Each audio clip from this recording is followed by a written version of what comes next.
What's going on, guys? Nebraska defeats Wisconsin 80-72 in basketball last night. I am super excited, super happy about this team pulling it off. And I'll be honest with you, I did not think we were going to beat them because, bottom line, I have Wisconsin as a Final Four team, and I still believe they are. We're just that good at home. We really are.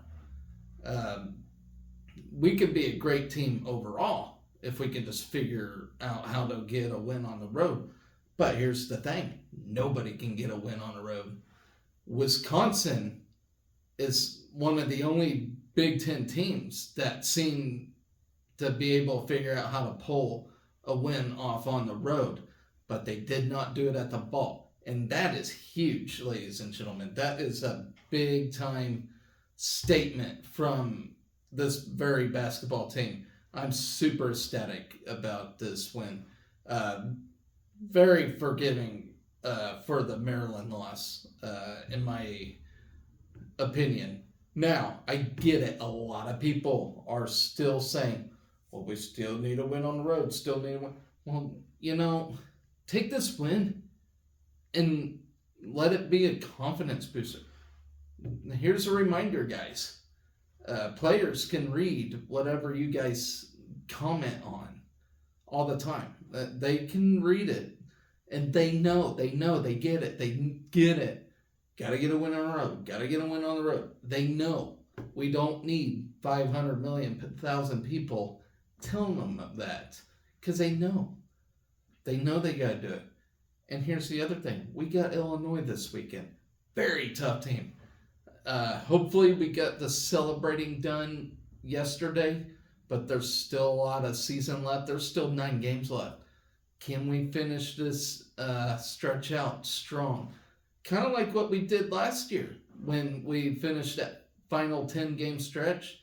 Very strong, but we did not do enough at the beginning of the season to get in tournament. We've done enough the beginning of this very season to get in. We're playing for seeding right now. And, the stronger you finish, the better seed you get. So, that's one win out of the way. One huge win out of the way. We got number 10 Illinois coming up. Very tough team. It's on the road. So no easy task by any means necessary. But I just wanted to react to this win. Very, very tremendous win. Very much needed. And yeah, don't count us out for anything. So here's our stretch right now. We got a very, very, very tough stretch at the moment. So we got that Wisconsin game out of the way. That's a check off the list right there. What we got now? We got Illinois this weekend. Gonna be a daunting task. And then we get a trip at Northwestern, who's looking very tremendous as well. Northwestern about put down Purdue. They actually beat Purdue at the beginning of the Big Ten season. And then so we get the back-to-back road games. Then we're at home against Michigan. Very winnable. But I know it's Michigan, but don't overlook them either. You can't overlook teams. You got to go out there and play with the same intensity as a Wisconsin, as a Purdue. And I think that's what we lack when we go on these road games is the intensity. We go out there thinking, okay, we got this easy. But no, it's not easy. None of it's easy. You got to play with the same intensity as the last opponent, Because if you look at how things went, okay, we had that, what was it, 9-0 start? So we had the 9-0 start. We were on the road for one of those games at Oregon's. Is at South Dakota, but we're playing Oregon State. So I don't know if you count that as a road game. But we had this start. Then we played Creighton at home. That was our one and only home loss. Okay? And I think after that loss, this team found a resolve of some sort. We go into Minnesota. We get a loss at Minnesota. Okay, and we're thinking, oh my God, this team ain't what we thought they were. But then the following game, we played Michigan State. We beat them. We're like, okay, we got something here. Then we go to K-State. We're at Manhattan. A very good team at home. And we get the 62-46 win there. So we killed K-State at Manhattan. And I might have said KU earlier. I meant K-State. So that was one of that really got me excited. Okay. Then we had North Dakota, South Carolina State, got them wins. Then we played Indiana at home, got the win there. It's like this team is cooking. And then we go to Wisconsin, and this is where I think our mental woes started, was when we went to Wisconsin. And at the time, remember, Wisconsin wasn't ranked as high as they are now. Okay, they were, I think, at number 25 at this point, and nobody really knew how good Wisconsin was at this point. And Wisconsin just absolutely tore us a new asshole, 88-72 at this game. Okay, so I think that game we found this resolve, and we played Purdue at home. And we were focused. We were ready to win a game. We want to win a game. So we played Purdue at home.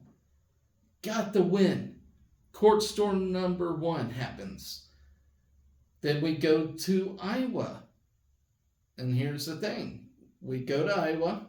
We overlook them. We don't go with the same intensity. We got mocked 94-76 that game. Absolutely shellacked.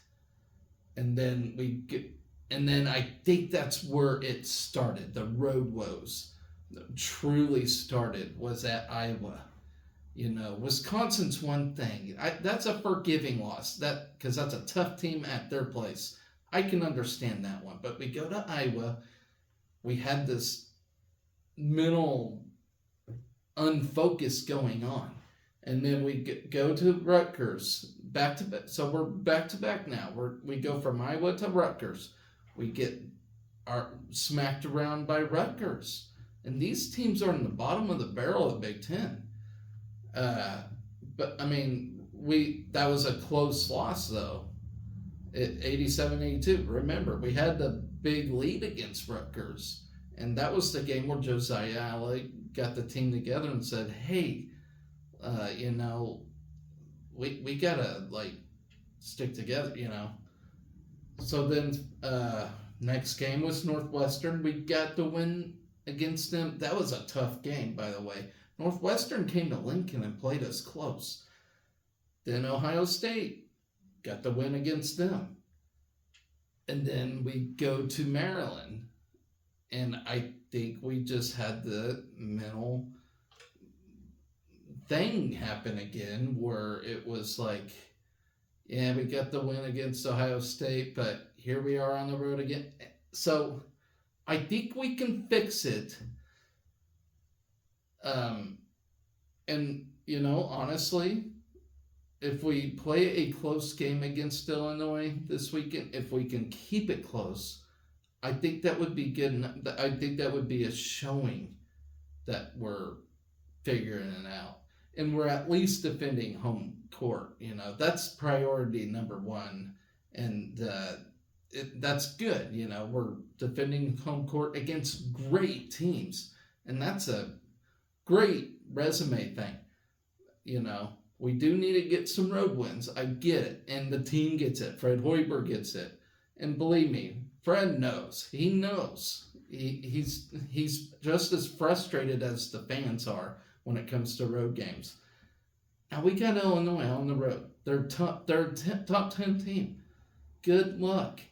And last I saw, like road game percentage wins are not that high. They're under 500 right now. I don't know if that's ever even happened in a history of college basketball. I really don't. I doubt it. But it's under 500. It's at like 472 or something like that. Something astronomical.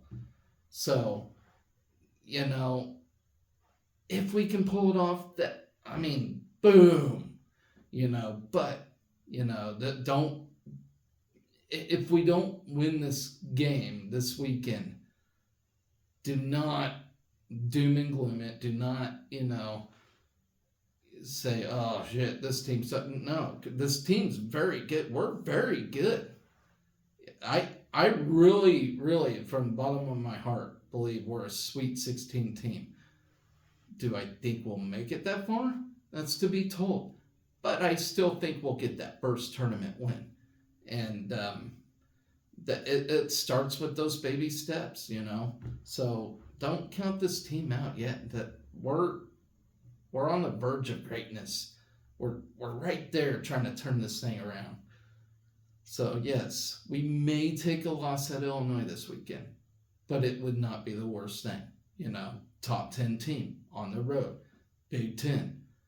That equals disaster for a lot of teams, you know. So we're not the only one. Wisconsin was really the only team figuring out how to win on the road. They were, you know, and then right under them, you know, teams are taking losses on the road to shitty opponents, you know. So don't freak out. You know, this team's gonna figure it out. I really do. I think Fred Hoiberg's got the focus. I think he's figuring it out. He really is. So don't, you know, go berserk if we take a loss this weekend, because we're gonna get there. I promise you that. So anyway, I just wanted to react to that huge win, and then I just wanted to show you what's on tap for Husker sports this very weekend. Today we got the track and field Frank Sabine Invitational that's currently going on. I got no live stats for that yet. I will, however, tomorrow talk about day one activities and talk about today's swimming and diving activities results from session 1, and then they go to session 2 tomorrow. Session 1 actually starts here in about 5 minutes from the time I'm recording this video. So, with that, guys, I do want to talk about Saturday real quick. So Saturday, our first winter sport postseason appearance, and that goes to the rifle team. They are attending the PRC Championships, the Patriot Rifle League, one of the 2 or 3 sports that we have that are not in the Big Ten Conference. This is the Patriot Rifle Conference, and so it's the conference championships for that. So good luck to the ladies that are in the PRC Championships. Then we got, of course, the session 2 of swimming and diving against Rutgers. Track and field does continue on tomorrow. Women's basketball against Rutgers. I will talk about that here in a minute. Men's tennis at Baylor. And then men's gymnastics versus Penn State. And then Sunday, we got women's golf, their first tee off here for one of the spring sports starting up. So we're actually hitting crossover season right now, which means it's about time to start thinking about who's going to be our winner sports athletes of the year in an automatic bid to that final segment that I'll have this year, which is to choose the best athlete that Nebraska had for this very year, or 2023-2024 sports season. So stay tuned for that. That'll be fun once we get to that. I can't believe we're already in the spring crossover section of things. I started this thing in August and still continuing this show, so I can't believe we're here already. I remember when it was summer and I was just itching to start this thing, and we're already in January. So it goes really fast. It really does. Women's golf on Sunday, UCF invite. Then women's tennis will take on Illinois State. Women's gymnastics will be at Iowa. Wrestling will take on Illinois. And men's basketball against Illinois. And actually, they are ranked number 14 now that I see. So, still a top 25 team on the road. Big Ten. That's going to be a tough one. But like I said, do not doubt these Huskers. They're still trying to figure it out, and I think they will. And we're going to have a great March. March is going to be fun. It's my favorite time of year.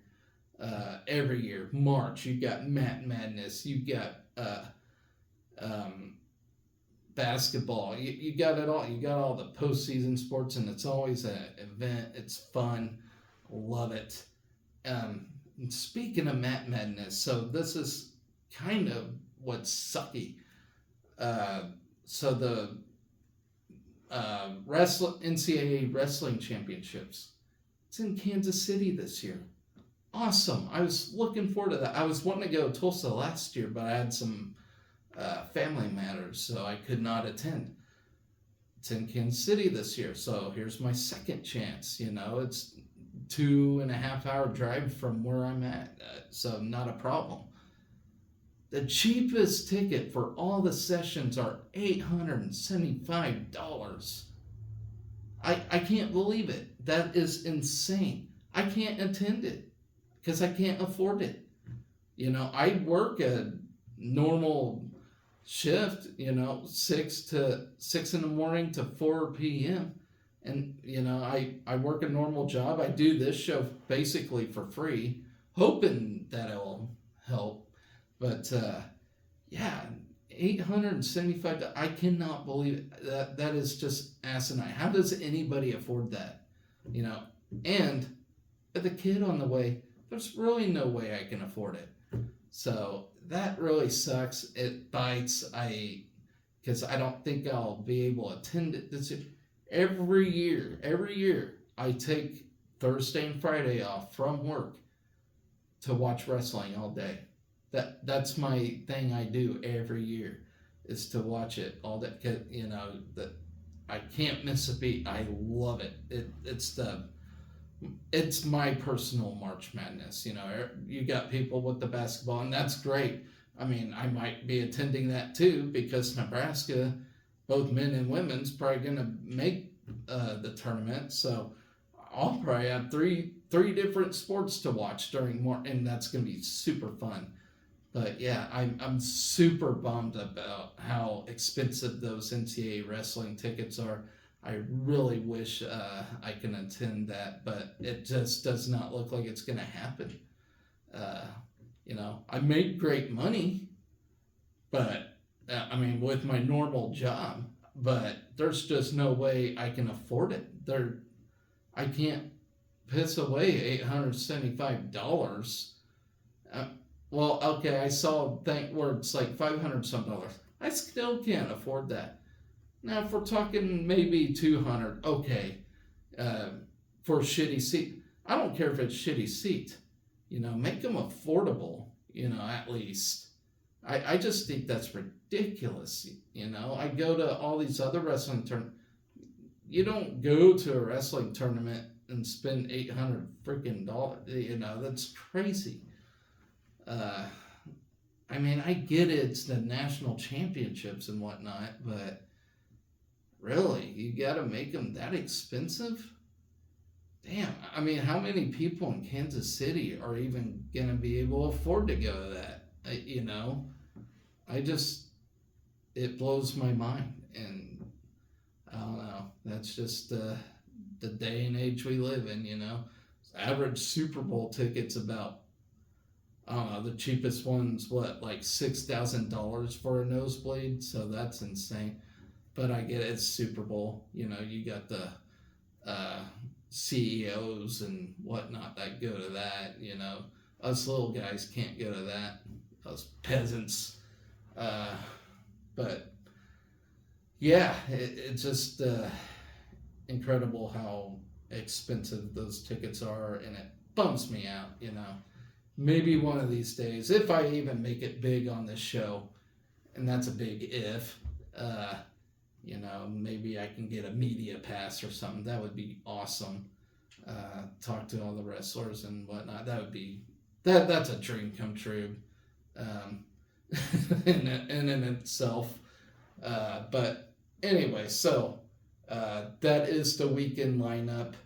Uh, so let me talk about the PRC championships real quick, if I can. Um, it doesn't look like they have it. Well, I gotta get out of this real quick. Okay. So, like I said, we got the PRC championships. Um, and really, honestly, we just have not been shooting that well. I think Cecilia Ossie's been doing all right. You know, she's our reigning national small bore champion, one of the national champions we had of last year. Um, so it's gonna be in Fort Wayne, Indiana. Small bore is set to begin at 8 a.m. on Saturday, and the air rifle will begin at 7 a.m. on Sunday, Central Times. And you can actually find the live results on the Huskers athletic website. The field for this week is a potential preview of the NCAA championships next month, as 5 of the top 10 teams in the country, and that includes number 2 TCU, number 4 Alaska Fairbanks, number 6 Air Force, number 8 Nebraska, and number 10 Ohio State, as well as number 19 UTEP. Nebraska has competed against every team in the conference except for Alaska Fairbanks. And here's a note here. Alaska Fairbanks won a lot of national championships. They're like the Alabama of rifle. They are insanely good. They almost win this thing every year. So that they're a challenge, that's for sure. And they happen to be in our conference. Head coach Mindy Miles, she does say after a short week of practice, this team is motivated to make a strong stand at the PRC conference championships, and let's just hope for that. She sounds pretty confident there. The Big Red finished in 3rd at last year's PRC championships, so that put us in the middle of the pack, where Cecilia Ossie placed 1st in the small bore and 2nd in the air rifle. She finished in 6th overall with an aggregate score of 1,187. So she is basically our number 1 gal in the sport right now. During the 2023-24 regular season, the Huskers set numerous team and personal records. As a team, Nebraska shot a program record of 4,728 aggregate score against Air Force on October 15th. Defending national champion Aussie shot a 597 in the small bore last weekend, breaking the previous school record of 593 that was set 20 years ago. Aussie is a 4-time All-American in her career, also tied the program air rifle record of 598 against the number 1 West Virginia Mountaineers on October 29th. Aussie earned a new career high aggregate score of 1,191 at UTEP in the Huskers' last match, Junior Mackenzie Strock shot a personal best of 595 in the air rifle, also against the minors. Then you have sophomore Camilla Johansson. She posted a 581 in the small bore against Kentucky on January 14th in her career best. And freshman Charlie Mick has posted season high scores of 583 in the small bore, 597 in the air rifle, and 1,180 in the aggregate. Oh, shit. It's not even morning time here, and I'm already yawning. I just got off work. The Big Red is coming off of 4,720 to 4,547 and 4,703 to 4,547 victories over number 19 UTEP, where both days all 6 Husker shooters claimed the top 6 spots overall. Following the PRCs, Nebraska will travel to Columbus, Ohio on the 17th of February this month to take on number 10 Buckeyes in an NCAA qualifier match. And that starts at 7 a.m. So this is the only sport where you have to get up at the butt crack of dawn and actually compete. So a lot of respect for them ladies, I mean, I'm sure they get up same time I do for work, but yeah, they're learning early what adulthood is like, and power to them if they like it. Great for them. So that does leave me with talking about women's basketball as they compete against Rutgers. Is it Rutgers? I believe it's... yes, it is Rutgers. So, they will take them on, and it'll be a home game, so that's good. I couldn't remember if it was an away game or home game. My mind goes to shit sometimes, guys. Sorry. So tip-off is set for 2 p.m. That's Central Time. Nebraska got back on the winning track with a solid 68-54 win over Purdue on Wednesday. Big win for them. Alexis Markowski and Darian White each scored 14 points to lead 5 Huskers in double figures against the Boilermakers. Kendall Moriarty matched her career high with 11 points in her second straight. I apologize for that, guy. I do not know why I'm yawning so damn much right now. So, while Natalie Potts pitched in 11 points of her own to go with 6 rebounds and 4 steals, Jazz Shelley just missed a double-double with 10 points and a game high of 9 rebounds for the Huskers, who earned their 10th home win of the season. Let's talk about Rutgers. What are they all about? So you have Coquise Washington, who is in her second season as the head coach. She's a 3-time Big Ten Coach of the Year. And just remember, this show is raw. She returned to the conference after guiding the Penn State program for 12 seasons, from 2010 to 2011 to 2013-2014.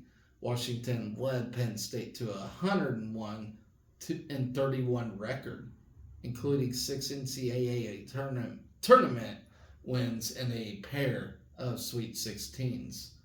After leading the Lady Lions to 3 consecutive Big Ten regular season titles from 2012 to 2014, Penn State went just 67-88 in her last 5 seasons. I don't know if any of you yawn like this after work, but anyway, Washington spent 2 seasons as an associate head coach at Notre Dame after spending the 2019-2020 season as the associate head coach at Oklahoma. At 6-17 overall, Rutgers comes to Lincoln looking to snap a 12-game losing streak. That includes 10 straight Big Ten losses. The losing streak started with a loss to current top 10 Indiana and includes losses to current top 10 Iowa and Ohio State teams and top 25 Princeton and Virginia Tech squads. Scarlet Knights own single-digit losses at Purdue, at Northwestern, and at home to Michigan during the stretch, but the other 9 losses are by double digits. Then you have Awa Sidibe. She was lost to injury prior to 2023-2024. The 5'11 guard from Bamako, Mali, started all 32 games for 12-20 Rutgers last season, averaging 9 points, 5 rebounds, 3 assists, and 1.5 steals. Sidibe had 7 points, 5 rebounds, and 5 assists against the Huskers last season, so they're missing a big piece on their team, which will help us out. Then you have Kayleen Schmeichel, who is Rutgers' leading scorer through 15 games at 16 points and 5 rebounds, has missed the past 8 games. Last season, the guard from Farmingdale, New York, averaged 18 points and 4.5 rebounds while leading Rutgers with 3 steals. She also hit 56 three-pointers. Schmeichel led Rutgers with 20 points, 6 rebounds, 3 assists, and 4 steals last year in a win over Nebraska. Then you have Maya Petticord, a 5'9" sophomore guard from Detroit, who is averaging 10.5 points and 3.7 rebounds. Through 14 games this season, did not play in the 82-64 loss to Michigan State on Tuesday. The Texas A&M transfer, who has scored in double figures in 7 of her 8 Big Ten games while playing at least 33 minutes in every conference contest, was on the sidelines in a walking boot. Goodness, guys. Okay, senior China Cornwell and Erica Lafayette are the only players who have spent at least 3 seasons at Rutgers, along with the injured Sidibe. Cornwell has started 53 games in her 4-year Rutgers career, including 21 this season. Last year, she had 8 points and a game-high 12 rebounds as a starter in the win over Nebraska. Lafayette, who started 28 games last season and averaged 5.7 points per game, has made 31 starts in her 4-year career. She had 3 points and 4 rebounds in a start against Nebraska last season. Then you have North Carolina transfer Destiny Adams, who has become the focus of the offense, averaging 15 points and 7.3 rebounds per game. The junior is shooting 51.5% from the field and 70.5% from the free throw line. She also has 35 steals. She averaged 4 points and 4 rebounds, nearly 4 rebounds per game last season for the Tar Heels. Sophomore Antonia Bates adds more size alongside Cornwell and Adams. The 6'3" Bates has managed 3.2 points and 3.5 rebounds while dishing out nearly 3 assists and leading Rutgers with 1.5 blocks. Bates had 8 points, including a pair of threes, to go with 5 rebounds against Nebraska. Freshman guard Lisa Thompson rounds out the possible starting 5 for Rutgers with 7.5 points and 2.2 rebounds per game. Thompson has hit 14 three-pointers on the season. Then you have the graduate Cassandra Brown, a 6'2" center who started 26 games for Rutgers last year, including the win over Nebraska, has contributed 8 points and 5.5 rebounds, primarily off the bench this season. Brown, who had 4 points and 3 rebounds last year against the Huskers, spent her first 2 seasons at Rhode Island before starting 28 games at St. Peter's. In 2021-2022, she averaged 15 points and 10 rebounds with 13 double-doubles for the Peacocks. Freshman Jillian Huter and Kennedy Brandt round out the Rutgers active roster. Huter is the younger sister of current Sacramento Kings guard Kevin Huter, who played collegiately at Maryland. Brandt, a walk-on, has played 12 total minutes over 6 games, including just 1 minute in Big Ten play, and that was against Illinois. Through 10 Big Ten games, Rutgers is averaging just 65 points while allowing 81.5 points per game. The Scarlet Knights carry a minus 0.9 rebound margin and a minus 6.5 turnover margin. They are shooting 42% from the field, but just 30.7% from the three-point range with an average of just 4.2 made threes per game. Rutgers has hit nearly 74% of its free throws.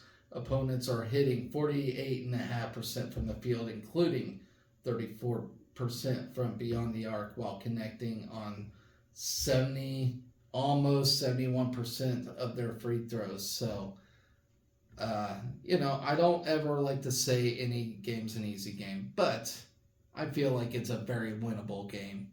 At Pinnacle Bank Arena, we should be able to get the job done. But of course, you never know. Basketball is always crazy, especially collegiate basketball. And, women seem to be all over the place all the time. So, but, like I said, should be very winnable in my humble, honest opinion. So now we got men's tennis tomorrow as well. They've had a really hot start this year. Of course, I can't really watch tennis. I don't know what goes on. I don't know how the scoring works. It's confusing. All I know is we're winning, and that's always fun to talk about when we're winning. Of course, we had a tough outing the last time. We did get our first loss, but that was against a top 10 team. Team that tennises very well. So, here's what we got on tap for tomorrow. They travel to Baylor, who's number 24 in the nation. And we actually got a big win last week. I forgot who it was, but we had like a top 50 win or something like that, and it was impressive. Yeah, we're 5-1 overall right now. Have not started Big Ten play yet. This is a spring sport, so this is one of the few sports we got in crossover season right now. It just happens to start a little earlier.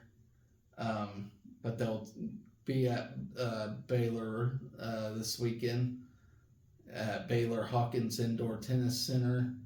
The Bears have started the season with a 4-1 mark. Baylor's ranked number 24 in the January 31st ITA team rankings. Baylor was 17-16 on last year, going 2-3 in Big 12 conference play. So they seem to have some turnaround happen this year. Baylor head coach Michael Woodson is in his 8th season. Last season, Woodson led the Bears to its 25th consecutive NCAA tournament berth. So, you can go 2-3 in your conference, still make the NCAA tournament. So that says a lot. So our series history with Baylor, we've had some history, and it's not good. We are 3-25 against Baylor overall. So no telling what this weekend's going to bring. Since their first matchup in 1990, the Big Red has gone 3-25, with their last win against the Bears was in 1996 at Baylor. So there you go. When we were in the Big 12 and we annually played Baylor had our number. So, crazy stuff there. Uh, in fact, we only beat, so in 1996, that would have been our first year in the Big 12. Never beat them since. So to me, that's really crazy to think about. Nebraska has a 5-1 record so far of the 2023-2024 season, the best start for the team since 2018. The Big Red has most recently took on Notre Dame and number 21 Alabama in the Kentucky Region ITA kickoff weekend. Nebraska took its first and only loss of the season from, of course, Alabama, 1-4. Nebraska's point came from Court 2, where Anton Shep upset number 51 Enzo Aguiar. And that's the upset I was referencing earlier. 6-2 in the consolation duel. The Big Red defeated Notre Dame 4-2.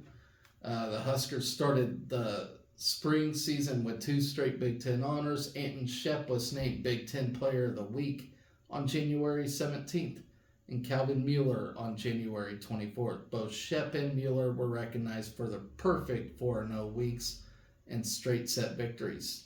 Then you have senior Shunya Marioma. I still don't know if I'm pronouncing that right, so hopefully I'm corrected or told I'm saying it right. But you have Marioma, who has had his best start to spring play with the Huskers, as he is 6-0 for this very season. Mueller has also had his best career start in doubles play, going 5-1 in the number 3 slot. And remember, Mueller won that Big Ten tournament in the fall. So he looks promising. I don't know if he was crowned Big Ten champion in that tournament, but I know it's Big Ten match play or whatever. I don't know if that's a preseason thing or what, but he won that tournament. So, I would think he's on top of the world right now in the Big Ten. So you can keep up to date on this men's tennis team with their Twitter/X accounts or their Instagrams, however you please. I believe they have a Facebook page that you can follow them along with. They don't show tennis on TV, which is kind of silly to me, but at the same time, but there you have it. The men will compete against a very tough Baylor team. What else we got tomorrow? So we got men's gymnastics against Penn State, who's a very good gymnastics team. I think our men, we have 8 national titles. I think Penn State has like 12, so they're like 1 or 2 steps above us as far as leading the gymnastics national titles count. But we haven't won one since like the mid-90s. Penn State's been more recent. But we get Penn State gymnastics. So it'll be a good test for us. Last time out, we were up against Air Force, I do believe. I am clicking the preview button here as we speak.